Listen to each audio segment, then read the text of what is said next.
Guys, it's me, Paco, and welcome back to Bad Witch Books.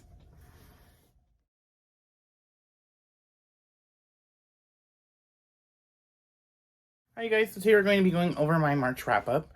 These are going to be all the books I read in the month of March. It is March 28th, Monday, and pretty much I've read all the books I'm going to be finishing in March. This is my reading journal, so I can count my new reading journal, the setup for it. But I read 10 books, and I am almost done with one.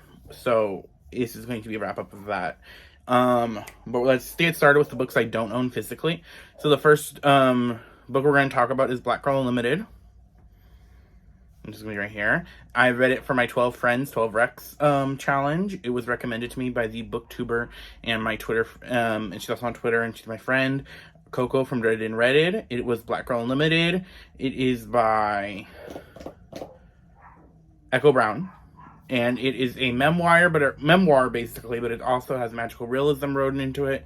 And it's just about her from being a child to graduating high school. And it just has a lot of like magical realism in it. It has like her experiences. It's kind of hard to describe in a way without like spoiling anything, but I really enjoyed it. The audiobook was really good. I'd give it 4 stars. The next book I read that I don't own is Catwoman, Volume 5, I want to say. It was Volume 5, Valley of the Shadow of Death by Ram V. He's the writer for this, so it's me right here. But this is basically the continuation of the Catwoman graphic novels. It collects some comics, it's a comic bind up, and it is just getting things ready. This plot basically is continuing from the last volume where we find out that Poison Ivy has been captured and used for drugs. Like, you're using her to like make drugs and stuff, and Selena breaks her out and frees her friend. And then also we know that there's an assassin that was hired to kill Catwoman. In the last volume, we learn more about this assassin, and it kind of gears things up for the inevitable showdown between Selena Kyle and this assassin, who is very religious. His name is like Father or something, I forget it, because I read it at the beginning of the month. But I gave it 3 stars. I enjoyed it. I think my favorite issue in this series, like part of it, was the Who is Selena Kyle issue, where the assassin that is hired to kill Selena is like, okay, let me do my research. So he asks a bunch of people, and you also get some cops asking who is Selena Kyle, and you just get a bunch of stories of things she's done and kind of how she's not the one to fuck with. Really enjoyed it. So the next book I read was Marauders Volume 3. So this is a X-Men title. It takes place, basically the premise of this comic book series is Kate Pryde, formerly Kitty Pryde, is the Red Queen of the Hellfire Corporation, which is, if you don't know, X-Men has set up their own island of mutants, their own nation, on this living island named Krakoa.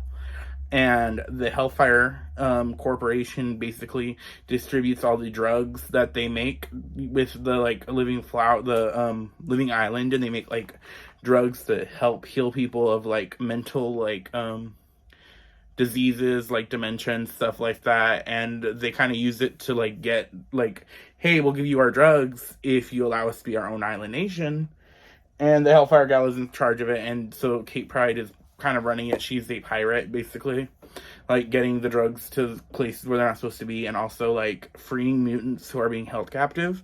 And this is volume 3, so this has to deal with like, it starts with Emma Frost, who is the White Queen of the Hellfire Corporation, and Kate Pryde taking down Sebastian Shaw, which he had like betrayed them in a former volume, the previous volume, but it's them taking him down. And then we also get kind of like a wrap up, getting kind of wrapped up on this arc, because I think it's one more volume, and then the next one after that is going to be a reboot kind of it, like we're getting a whole new team basically.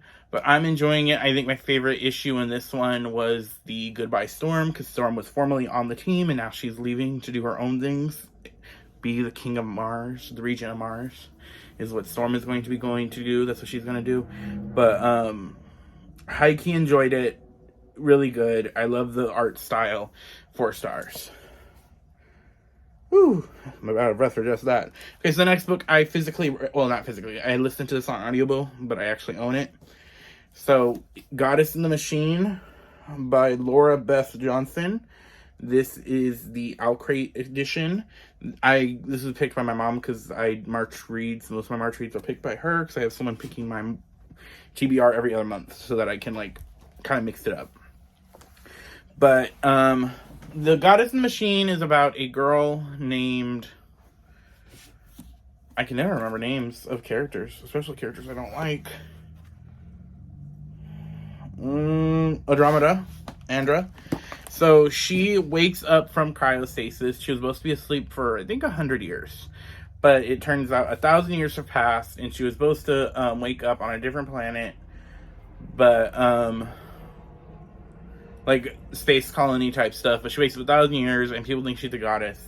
And then the world has, like, changed so much. And basically, like, everybody forgot the past, basically. And it's kind of weird and different.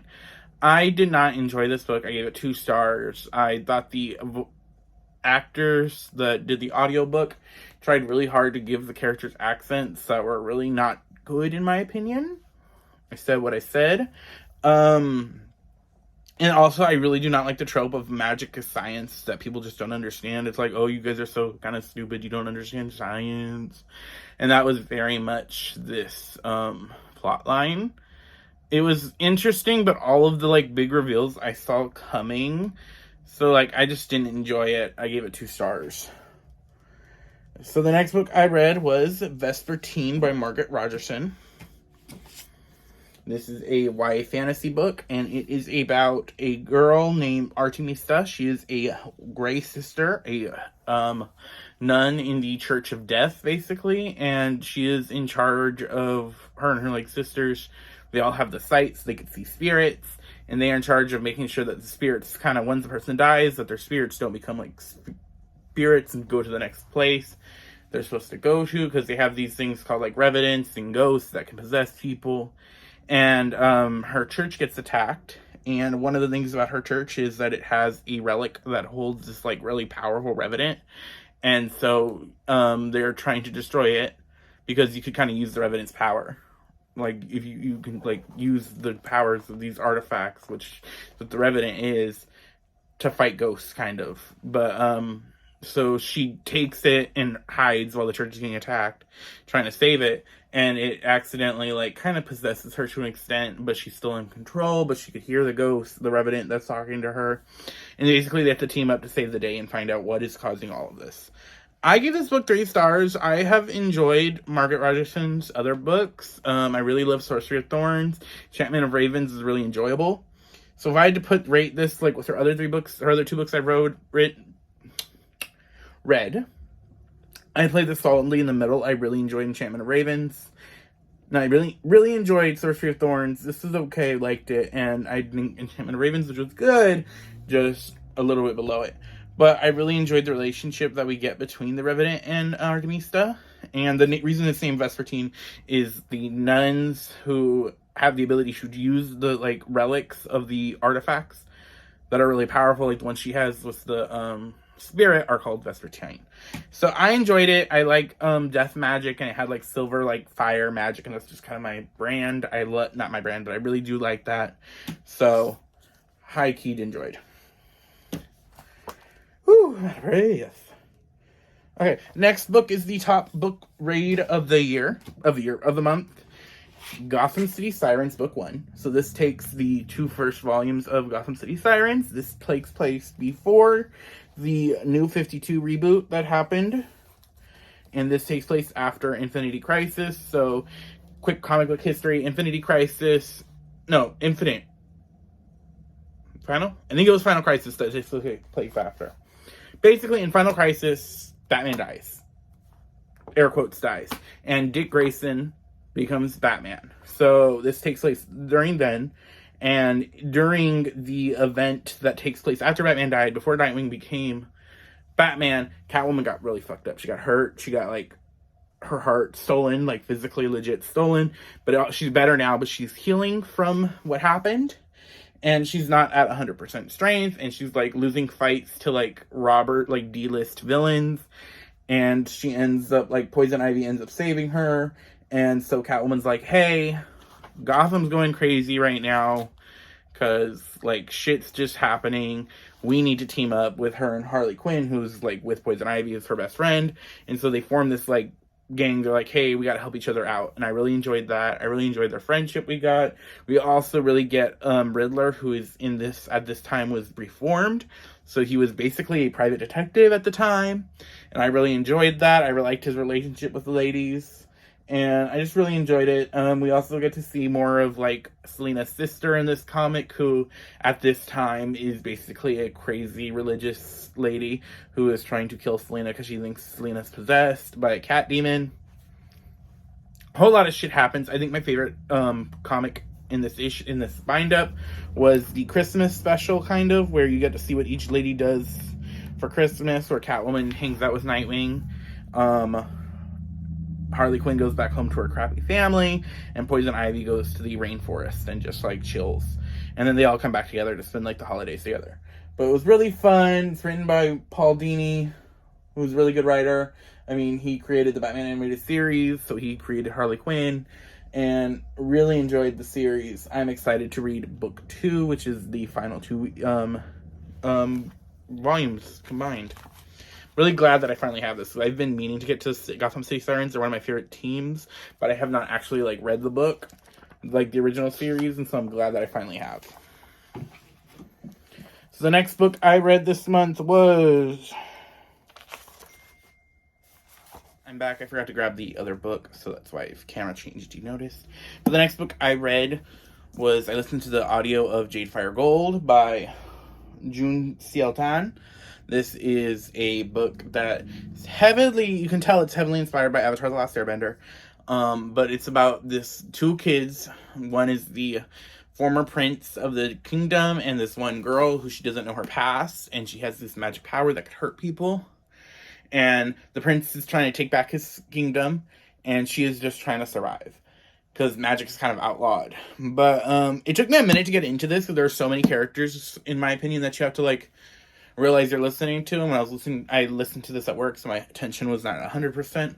But once I got into the story, I enjoyed it really well. I'm excited to see what they do with book 2 from the ending. But you could clearly tell that this book was a Avatar inspired, because, I mean, one of our main characters is a former prince. He has a scar on his eye. He has power. And his mentor is a tea-loving, wise old man. And he even has, like, sister issues. So, like, you could clearly see the Avatar references kind of in this book. So I enjoyed that as someone who's an Avatar: The Last Airbender fan. Really enjoyed this. The, like, magic was interesting. And the, like, fight scenes we saw were pretty cool. So, and I love this cover. This is the Fairy Loot edition. But, yeah. So, sorry, I had to move my books closer. Okay, so Jade Fire Gold. Next book I read was...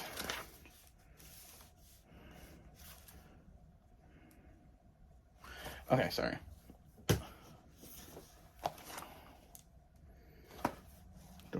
Okay, sorry. The next book I read was Don't Call the Wolf by Alexandra Ross. This is a Eastern European inspired fantasy about this forest that has a bunch of monsters. Like, they're not zombies, but they're the undead that are, like, attacking everything. And then you have this, like, golden dragon that showed up before all the monsters do. And it's been, like, killing everybody. And so, like, this forest and, like, is spreading the monsters throughout the world. And our 2 main characters, one is the queen of the forest. She is, like, fighting her hardest to keep the monsters at bay. And the other character is from a group of people known as the Wolf Lords, who are basically dragon hunters, that they used to live up in the mountains. And then when the dragon thing happened, they fled the mountains, and him and his brothers were just, like, going around the world killing dragons. And then one by one, each of his brothers were basically called back home, and they disappeared. And so now he's the youngest of the 12 brothers that were survived.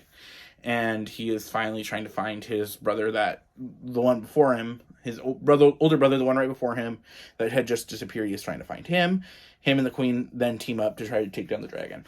I was all right with this book. I thought the world building was pretty cool, and the monsters. I was watching The Witcher at the same time too, so it was giving very the same energy. Like, it had Baba Yaga. I love her in it, but I did not care for our characters at all. I thought they were real quick with hating each other to like liking each other to like, he's the love of my life. And I just wasn't feeling it. And then like, also she went, like, our main character, the queen of the forest, she does not like humans because she is basically an animal shifter. She can turn into a lynx, and she was raised by animals. But she does not like humans at all, but she goes real quick to being like, she is my best friend. This human girl that I just met yesterday is my best friend. And this guy who I hate, who I said I want to kill, is the love of my life. So I just didn't care for it in that way, so I gave it 2 stars. But the cover's pretty. Ooh, the next book I read was Before We Disappear by Sean David Hutcherson. This is a historical fiction book, fiction fantasy. It is about 2 magician assistants who basically fall for each other, and they try to take down one of the magicians because he's like a psychopath. He's a really bad guy. But I thought this was going to be rivals to lovers, like, to like actual like magician. I thought like actual magician, like real magic, even though there is a kind of magic in here.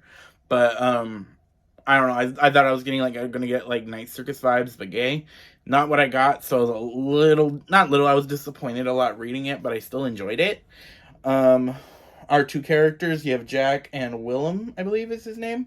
Willem has the ability and has the only magic in the book, but he can teleport things and like go into this like kind of world just to move things. And his like master magician kind of kidnapped him when he was a kid and has been forcing him to do a lot of crimes until they go to this fair where he's like, I'm gonna be a stage magician, you're my assistant, and we're gonna use your powers to get famous. And then Jack, the other kid, is the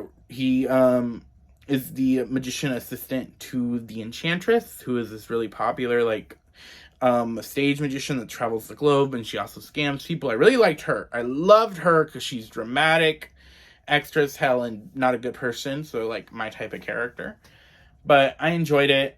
It was cute romance, but disappointed because I thought I was getting something different. That's on me.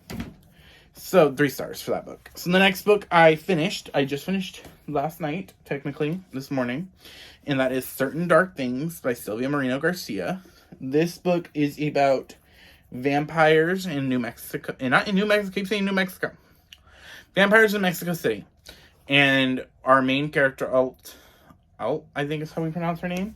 She is on the run from the other vampires because in this world there are like 10 different vampire clans. Alt is from these vampires that are inspired by Aztec mythology, and so she has like talons almost, and she has wings that she hides, and she doesn't have like fangs. She has like a stinger that when she drinks blood, and she's on the run from these group of vampires called the Narcos, who are very much like European vampires, and they're trying to kill her.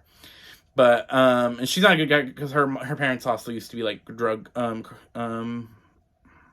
cartel and everything like that. So she's on the run from that. She meets this boy named Domingo. They basically form a friendship, and they try to get her out of New Mexico City. Not New Mexico, but Mexico City, because Mexico City is a vampires-free zone, and she's in hiding. But it was alright. I enjoyed it. I really liked the world more than I liked the characters. Not that the characters were bad. Like, I didn't care for in, like, some ones where I adamantly disliked a lot of characters in other books that I didn't like this month. I just didn't care about the characters, and me caring about the characters is a major part of me loving a book, so I do have to give it like a 3 stars.